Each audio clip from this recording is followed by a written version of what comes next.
क्या एक साधु जिसने सारी दुनिया त्याग दी हो, वो किसी लड़की के लिए रो सकता है? क्या एक बालिका जिसे जीवन में कभी प्यार नहीं मिला, वो किसी अजनबी पर इतना विश्वास कर सकती है कि सब कुछ लुटा दे? ये कहानी है ऐसे दो अनजान लोगों की, जिनके रास्ते एक सुनसान जंगल में एक दूसरे से टकरा गए, और फिर जो हुआ वो आपको अंदर तक झकझोर देगा। बहुत समय पहले की बात है। उत्तर भारत के एक घने जंगल के बीचों बीच एक आश्रम था, जिसमें एक साधु रहता था। नाम था महंत अद्वैत। लंबी जटाएं, गहरी आंखें, मौन साधना में लीन। लोग कहते थे वो कोई सामान्य मनुष्य नहीं, बल्कि योग बल से सिद्ध हुआ कोई दिव्य आत्मा है।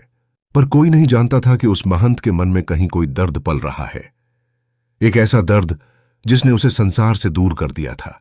उसी समय एक गांव से दूर एक अनाथ लड़की थी, रंभा। उम्र करीब 16-17 साल, पतली दुबली, बड़ी बड़ी आंखें, पर उनमें सदा एक डर, एक खालीपन रहता था।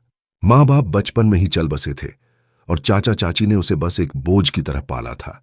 दिन भर खेतों में काम कराना, झिड़कियां देना, यही उसका जीवन था।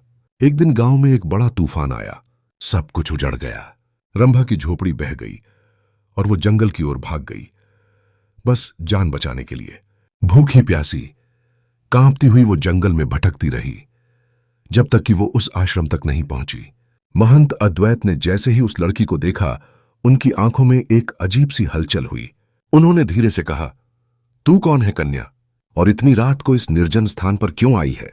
रंभा ने सब कुछ कह दिया, टूटी हुई आवाज में, कांपते होठों से। साधु ने ध्यान से उसकी बात सुनी, फिर बोले, तू थक गई है, भूखी है, इस आश्रम में तू कुछ दिन विश्राम कर सकती है। रंभा को जैसे एक नया आसरा मिल गया था। वो वहीं रुक गई।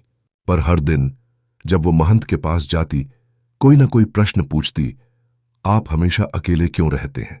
आपके पास तो सब कुछ है, फिर आप दुखी क्यों दिखते हैं?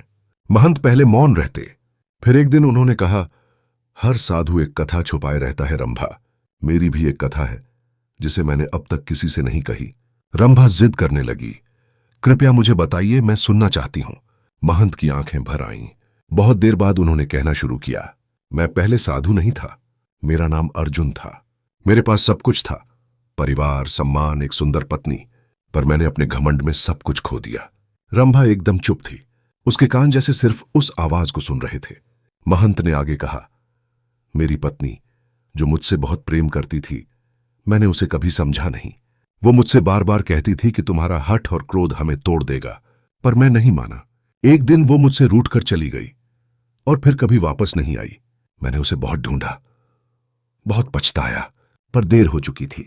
तभी से मैंने संन्यास ले लिया, यही मेरा प्रायश्चित है। रंभा की आंखों में आंसू आ गए। वो बोली, क्या आपने कभी सोचा कि अगर वो आपको माफ कर देती तो क्या आप फिर से जीवन शुरू कर सकते थे? महंत चुप रहे। उस रात रंभा बहुत देर तक आश्रम के आंगन में बैठी रही।